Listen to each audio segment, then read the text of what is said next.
This is SpringHill Lake near beautiful Lake Murray here in Lexington, South Carolina.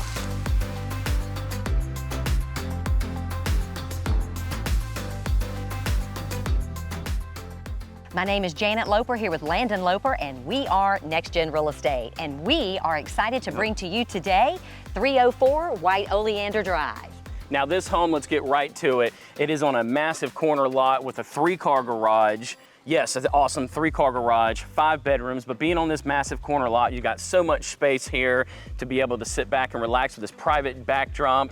This corner lot also is going to allow you to have such a big backyard if you wanted to put in your own pool. You certainly got plenty of space to do that, but the home is across from the neighborhood pool too. And there's a really nice playground. But speaking of that pool, there's a larger pool called Lake Murray just right outside this neighborhood. So bring your boats, your jet skis, have fun with friends and family. That's right, come live the lake life here in Lexington. But let's go ahead and explore this beautiful 304 White Oleander Drive right now.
Well, we're so excited you joined us today to see this beautiful home, and we told you it has so many things that you are looking for. That's right, here in SpringHill Lake in Lexington, it gives you such a beautiful place to live here with this home. And like we had said earlier, come out here and live the lake life with us too. But give us a call, we'd love to share more with you about it. Thank you. Thank you.